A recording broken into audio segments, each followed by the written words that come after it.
Hello, listeners. Welcome.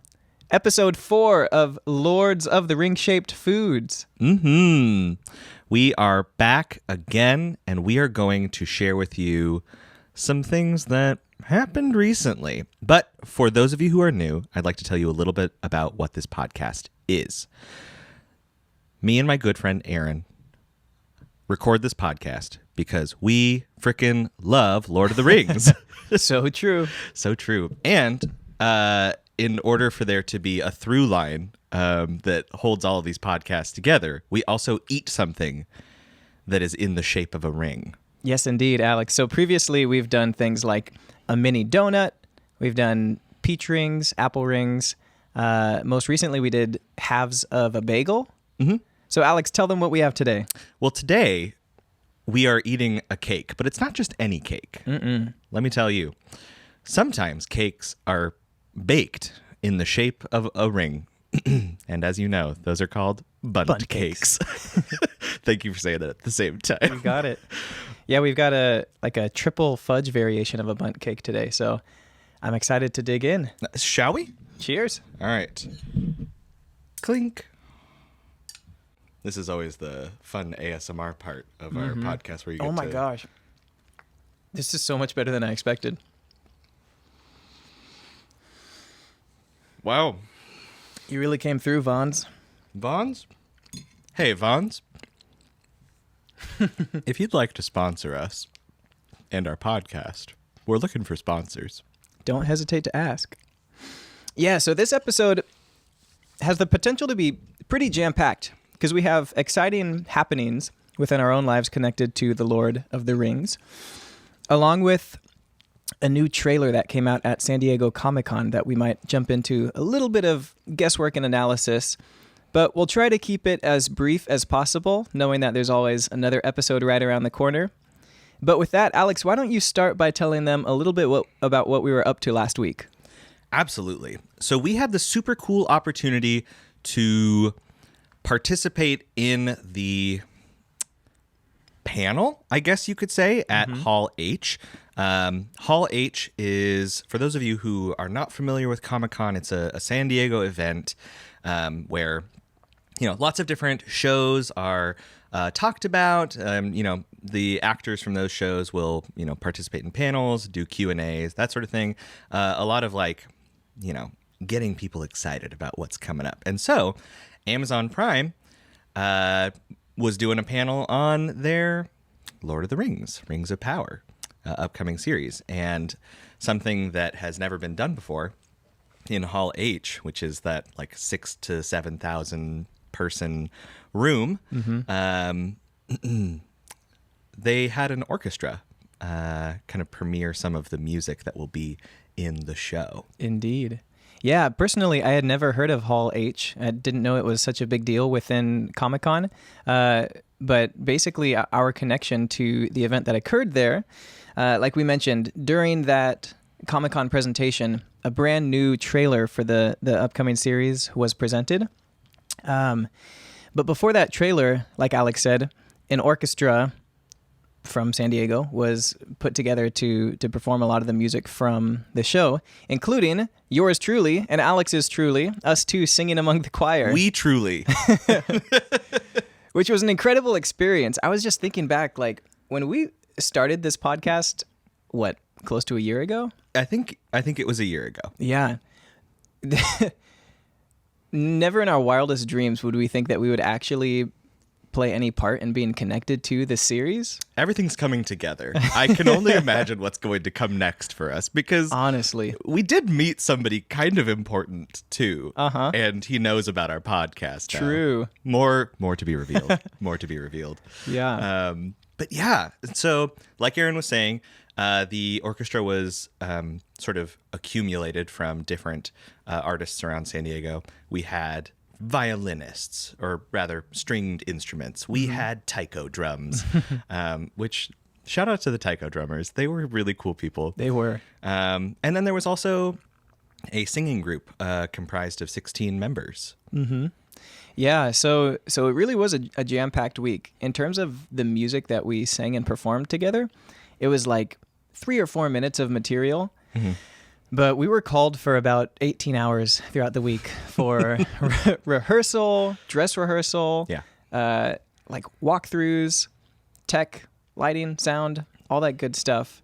Because the night before Comic-Con and the presentation that we had there was also a press dinner that we were singing at as well. So at this press dinner, we were conducted by the composer Bear McCreary, who's writing for the series along with Howard Shore. And at that press dinner were obviously gathered members of the press as well as cast members.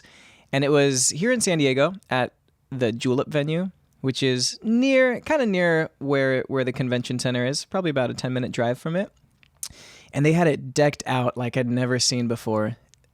Everything was brought in, from the lighting to the audio to the computers for the pre-recorded playback to all of the decorations and gold-leafed trees and mulch scattered across the floor. It was wild. They've got mulch. I'm being reminded of the Stefan bit from SNL. Yeah. Fun fact about the Julep venue: before it was an event space, it was a Pier 1 Imports. So that's cool. Big open space that they decorated for that press event that we got to sing for. Yeah. It happened really fast. Like 2 Mondays ago was when I heard about it. And then it was like a very fast turnaround of like, are you available for this event? And here are the very few details that you can know about this event. Here, sign this NDA. And we were all kind of putting things together. They're like, oh, this music is in an interesting language. Looks like Elvish to me. Yeah.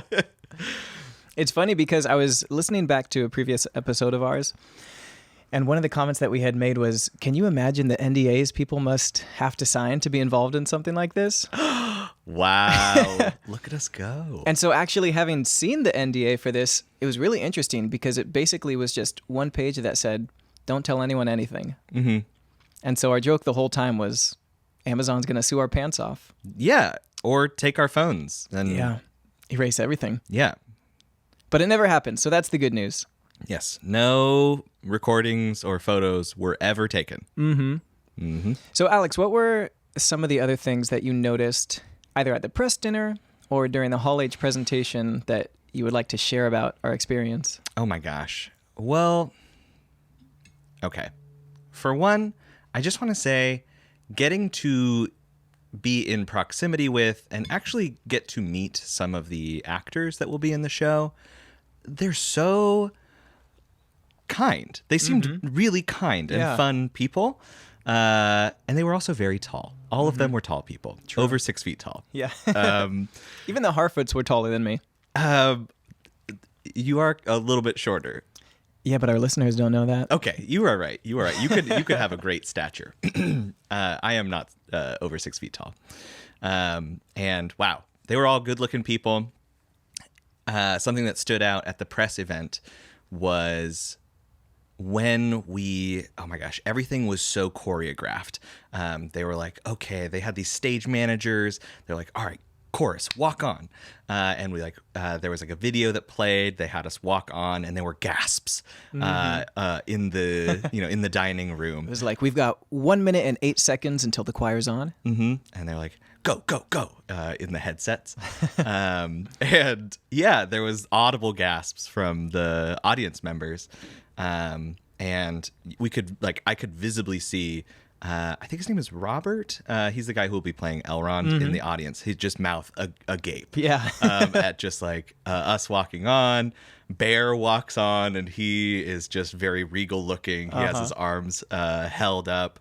And the music starts in the in-ear monitors, or like the click track, and we just go for it. And it was just such a fun, exhilarating time to like share some of this music that is like truly epic. It was epic to sing. It was so good. Yeah. And to add to a little bit of what you were saying, part of that, the fun of like that human connection of getting to know the people involved, even if it's just a 2-sentence conversation, was Well, I'll start with my first experience of encountering one of them. So I was using the restroom before our performance, making sure everything's all good to go. And then as I'm washing my hands, I see someone walk in the door, which is right next to the sink that I'm using. So I turn my head, I see them, just kind of give them a little smile, go back to washing my hands. And then I realize that the person looks an awful lot like Elrond, Robert Aramayo, from the series. So I look up in the mirror and I see, yep, okay, now I'm like 95% sure that's him. And he's just like slinking by. I think he sees the recognition in my eyes, and is like, I just got to do my business. Can't make any contact. As you do in the restroom. Goes around the corner, and I escaped from there, not really sure whether it was or not. And then when we went out to actually perform the piece, like you said, he was just there, kind of in an auxiliary spotlight at one of the front tables, and we could see. I think that was on purpose, probably. Yeah, and we could just see him beaming back at us, which was so fun. And also, the next day when we were singing at Comic-Con,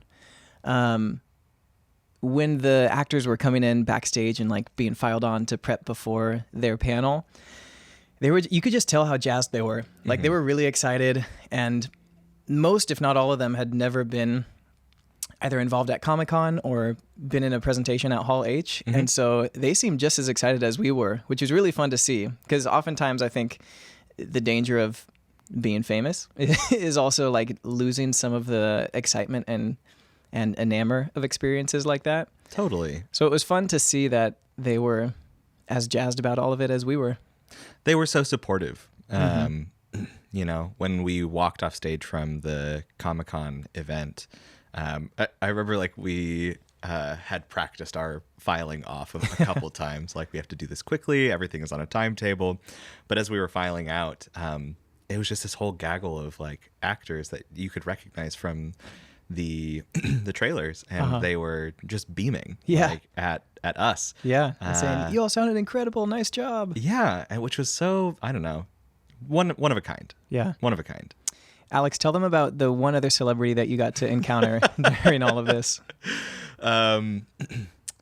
There is a comedian and host of a late night show named Stephen Colbert, who really loves Lord of the Rings, and he happened to be the host of the Hall H event. Yes. And that was a surprise to us. That was a surprise to obviously everybody who showed up for the Hall H event.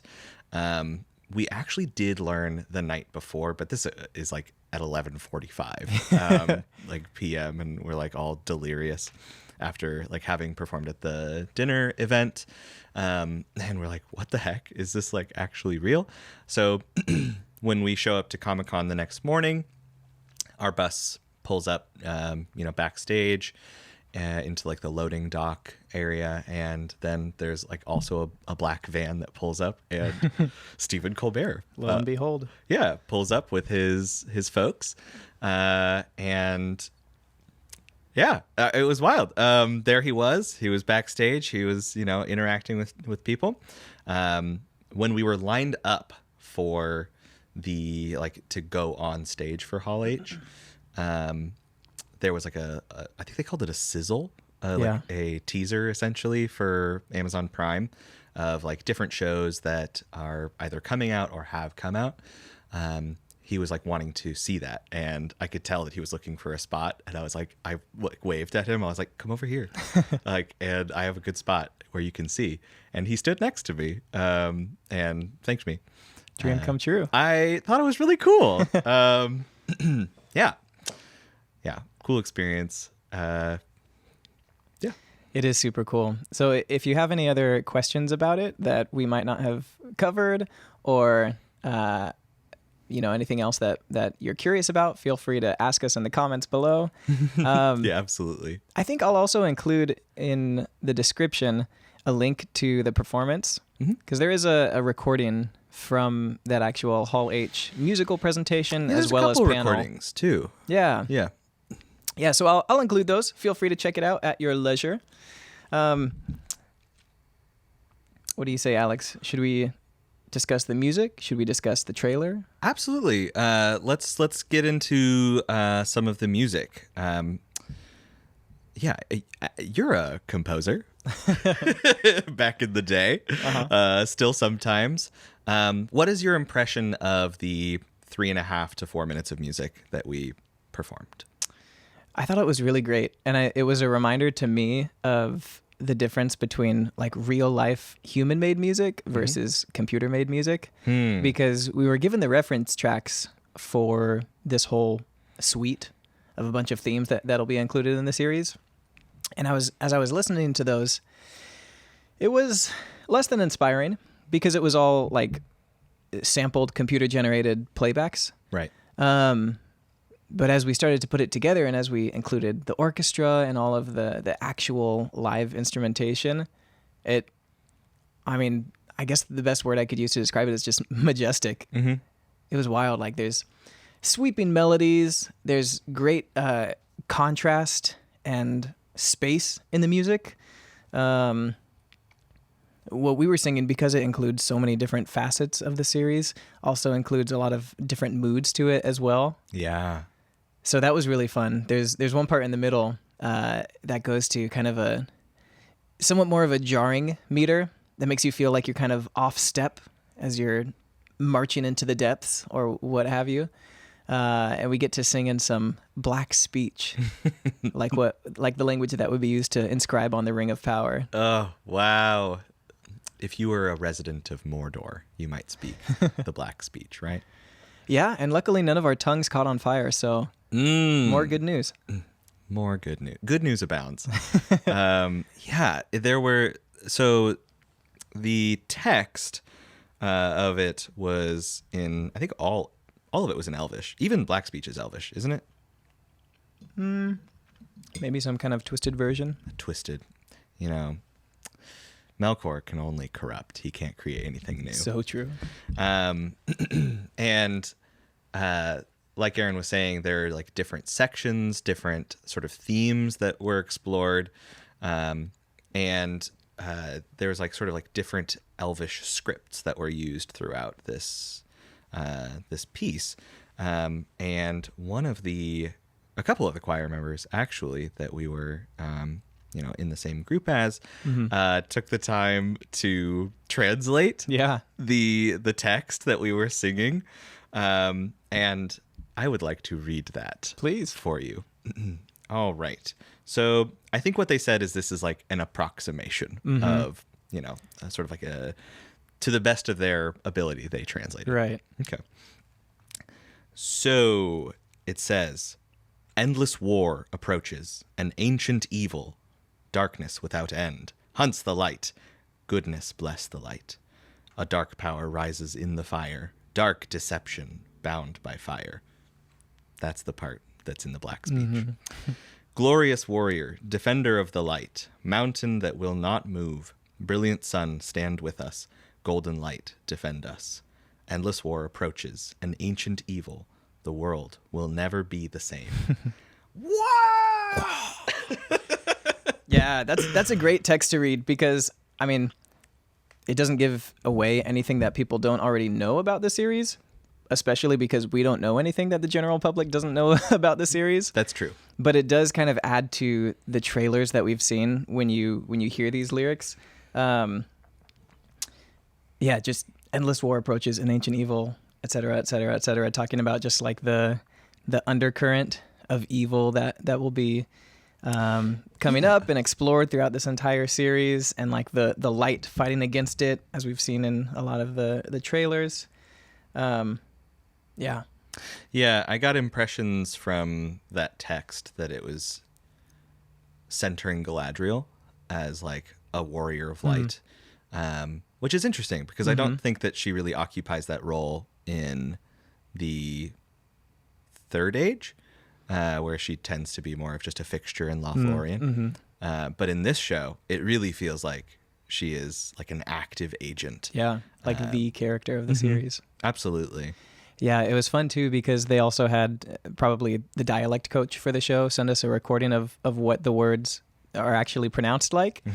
And so she used this like beautiful angelic tone as she's reading the beginning of what we're singing, which is Teliochta ilume and then she gets to the middle section, which is in the black speech, and all of a sudden drops a couple locks.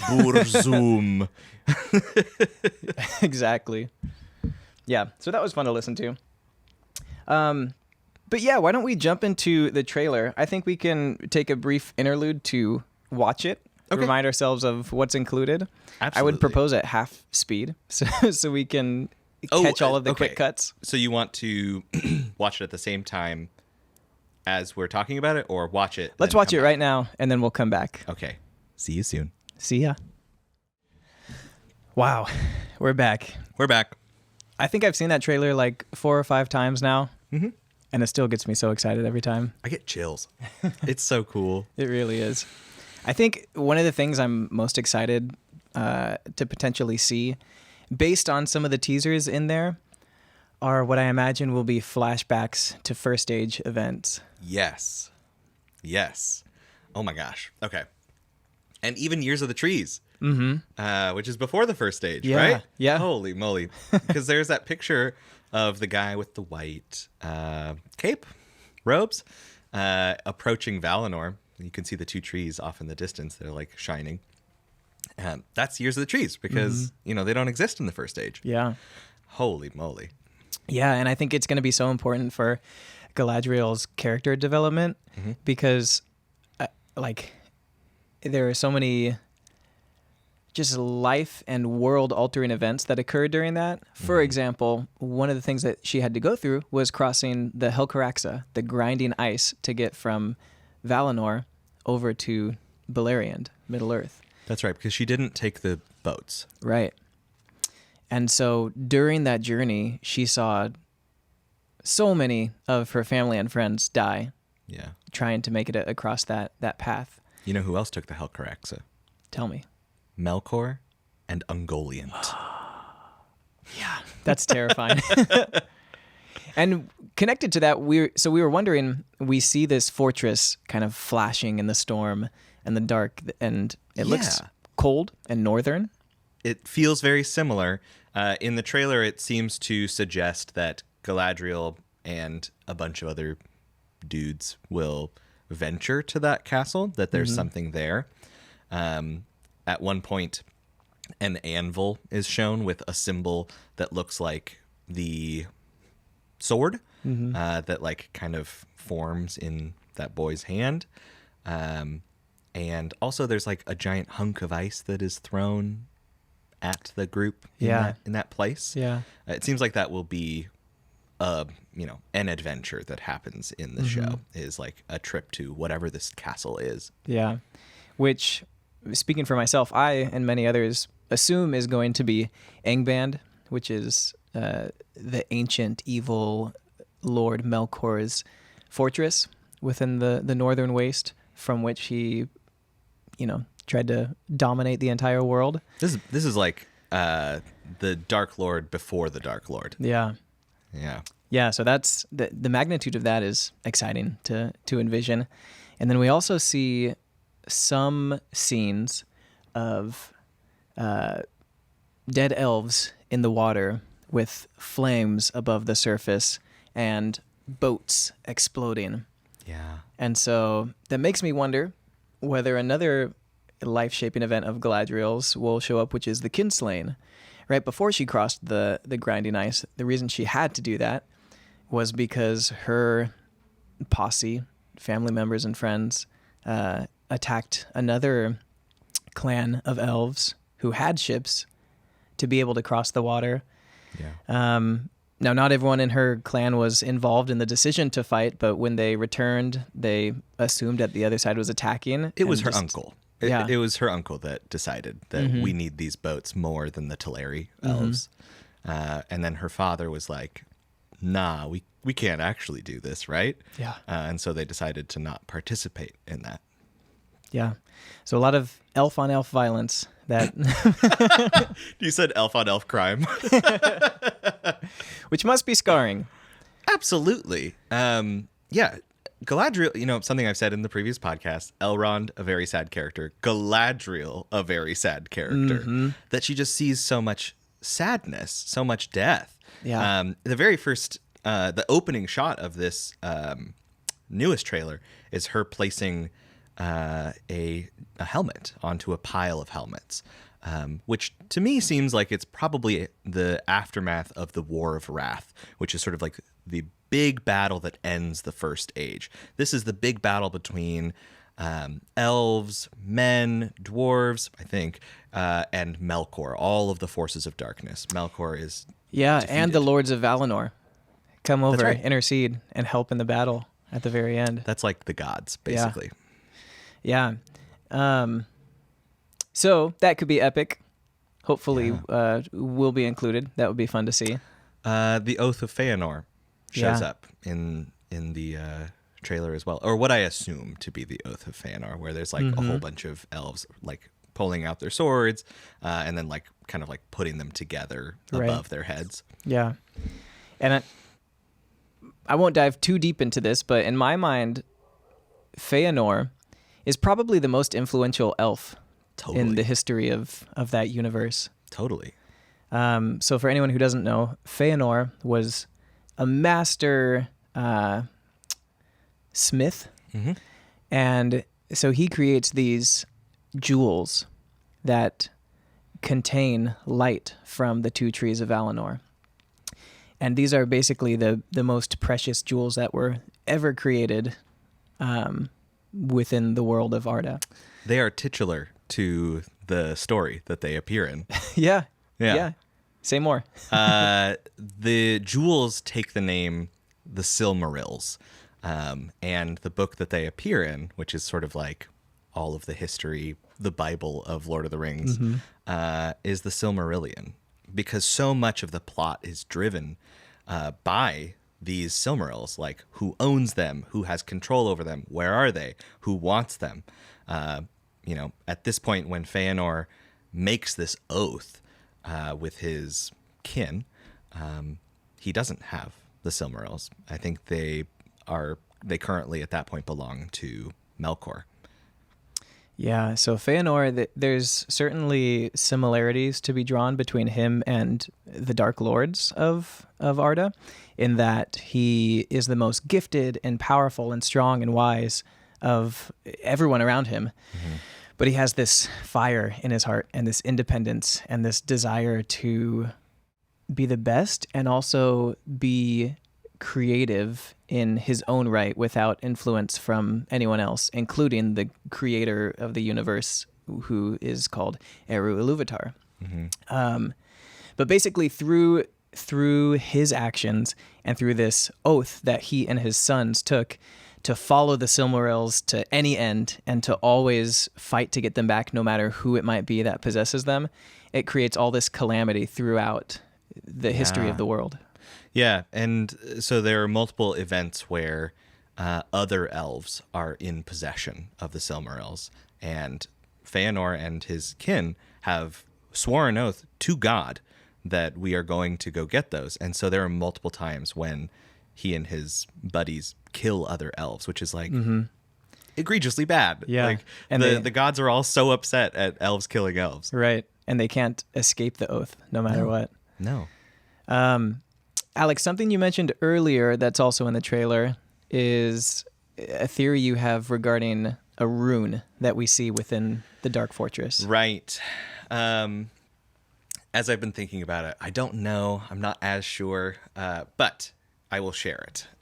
There is this rune that appears on the anvil, and I think it appears elsewhere as well. It looks a lot like the hilt of this blade that the young boy holds, and it like sort of reforms. It looks a lot like a Morgul blade that the Witch King of Angmar uses to stab Frodo.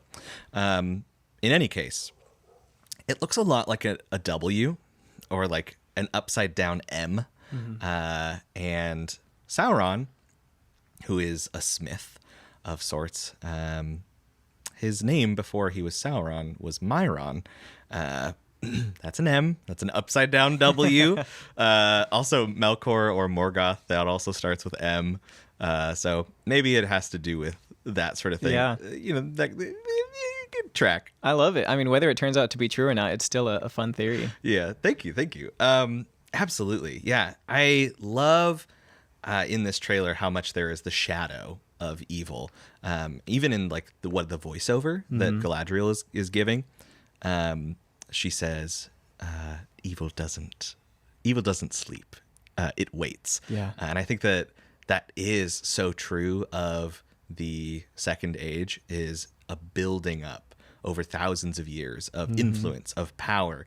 So like when Sauron is among the Númenóreans, that there's like a degradation of their society. And, wherever Sauron goes, he's sowing seeds of chaos and destruction. Yeah.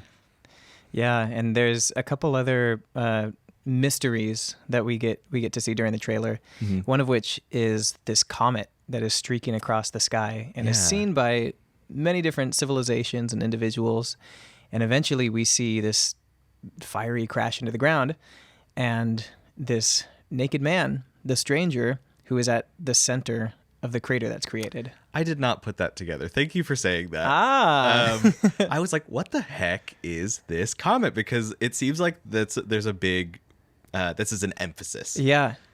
Yeah, so in my mind, what I'm thinking is it's got to be some Maiar sent from Valinor by the gods to Middle-earth. And I mean, it could be something different, but that's my best guess. And whether that is a force of good or a force of evil, I'm not sure. But that is really interesting to think about, is the arrival of these angelic beings. That is cool. There are lots of different Maiar. They're like Maiar come in all different shapes and sizes. Sauron is a Maiar. Yep. The Istari are Maiar. Balrogs are also Maiar. Yeah. These sort of angel level powers in the world. Evil does appear in the trailer quite a few times in the form of orcs, which I freaking love that they're doing like non-CGI Amen. orcs. They look so much better with makeup and costuming. They look terrifying. Yeah. They're so scary. There's this one part where a hand like kind of comes up out of the floor, and I'm like, ah! Yeah, it's so much more visceral. It feels like it causes terror because you can imagine them in the room next to you. Oh my gosh. Rather than just this fantastical, can you imagine if this actually existed? Yes. And yeah. Wow. So there are a bunch of orcs that appear. At one point, there are what I think are goblins wearing skulls. And then there's a gauntleted hand belonging to somebody who's walking through the midst of these goblins. Maybe a Nazgul? We possibly. Shall see. Yeah. Possibly the Witch King. Who knows? And then then there's the elf who. Do you remember what the elf's name is? Which elf? Yes, the elf who is in the relationship with Bronwyn. Arondir. We met him too. He's a cool guy. Arondir does a lot of fighting with the orcs in this trailer. Yeah. Which is fascinating. I don't know, think about like, oh my gosh, this maybe pre-Legolas situation of like a really dope wood elf that is just doing battle. Yeah. And one of the other forms of evil that we see is one of the other forms of mystery that we see, which is this pale-looking, white-cloaked, bleach blonde-haired figure. He's an influencer. He is. And so this figure is one of the things that we've been probably talking about the most, trying to figure out who this might be. Now, other people have pretty unabashedly stated this is Sauron. Without bash. Yeah. Yeah. But I'm true. unconvinced. If you look at articles online like that discuss the most recent trailer, it's like, oh, there's Anatar, or like that. Anatar is another name for Sauron. Sauron is a shapeshifter. Yeah. And at one point he takes the form of this like Lord of Gifts, this like really influential elf that appears to different elves. offering the gift of ringcraft. Galadriel, she says, you seem sus. Gil-galad says, you seem sus. Celebrimbor says, yeah, come in. Yeah, what do you got? And many people are saying, like, yeah, this is definitely Anatar. He also has two attendants with him. One is holding like this moon shield or something. Another one just has like a helmet on. And we see this pale character looking sinister and then casting some magic. We're not so convinced that it is Anatar. Yeah. And why is that? I would be very surprised if it was Anatar, because while I acknowledge that this series is not sticking word for word to the text material, I think a hallmark of Anatar's character is the fact that he is so convincing in his deception, which means that he must be perceived by pretty much everyone except for Galadriel, Gil-galad, and Elrond as super trustworthy, super generous, super good-looking, super charismatic, and those are not the vibes that this character gives. Not at all. Like the camera angles, the music that accompany this character, The droopy, brooding look. Influencer. Yeah, he seems suspicious. Yeah. And that's not Anatar. Right. Only like the most powerful, the most wise are able to figure out, like, I'm not sure about this Anatar. And even then, they're not even sure, like, why not to trust this person. Right. It's only after the fact that it's like, oh, it was Sauron. When he reveals himself. They weren't like, get out of here, Sauron. Right. Yeah. And so there are a couple, so those are some reasons. He also doesn't look like peak beauty either. He looks brooding and evil, like in a similar vein to me as like Wormtongue appears, where slinking around, that sort of thing. What are some alternatives? Who could this person be if not Anatar?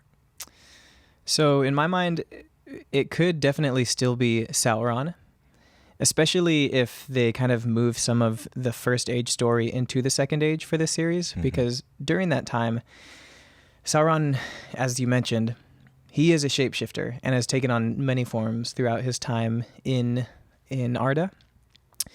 And so some of those forms that we've seen are a vampire or a bat or a wolf. And so I could certainly see this being Sauron in a vampire form. That would make sense to me. It could also be a theory that I've heard is a Balrog. We do see a Balrog within the trailer, right at the very end, just growling at the camera with these super cool hollow horns that you see the flames glowing through. But who knows? Do you have any other ideas? One thought that I had is that it could be one of the first people who, I'm going to say humans, that is corrupted by a ring. The rings, when they are distributed to the dwarves and humans, give incredible power. And so if this person is already a sorcerer of some sort, and is given a ring of power, it's going to increase his powers tenfold, if not more than that. And so perhaps it's one of the nine, potentially. Yeah, I could certainly buy that, especially because the image that I was getting from the portrayal of this character was someone who is unraveling and moving deeper into darkness. Not necessarily someone who had been dark from their origin, per se. Yeah. It'll be interesting to watch out for that character and see, who it is, what they do with the character. Because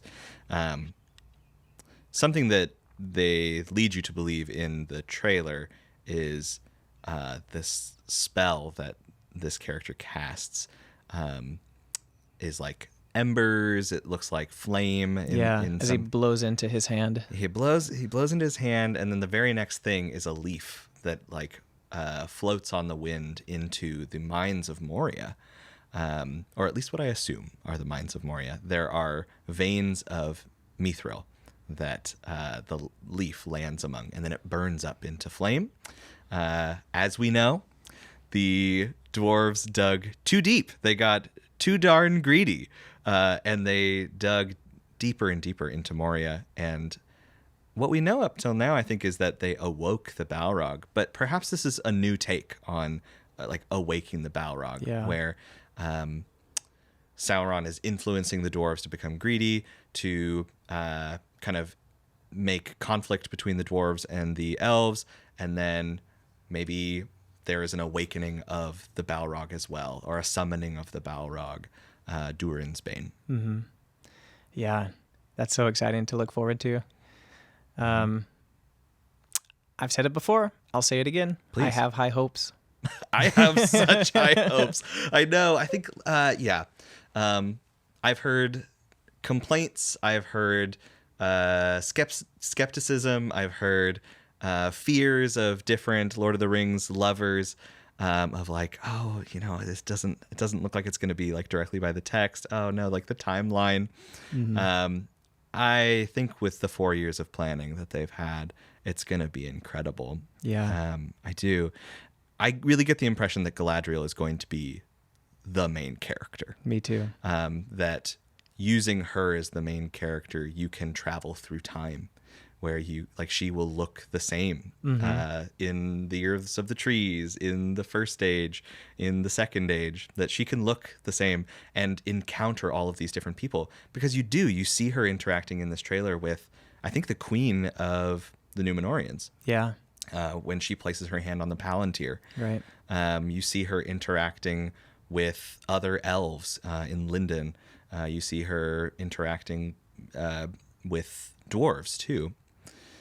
When I don't know if she goes eventually she goes through Khazad-dûm to get to the other side, to Lothlorien. I know that, but I don't know if that necessarily was in the trailer. Yeah. Yeah. So I mean, as you can probably tell by now, this is certainly a subject that we could spend hours and hours talking about. But I think the last thing that I'll say is, I think it'll be important for us to keep in mind as viewers that what we'll be watching fills in so many gaps that are available from the story that we have. I'm sure that we will see canon material that we already know and love, and hopefully that will be portrayed really effectively and excitingly.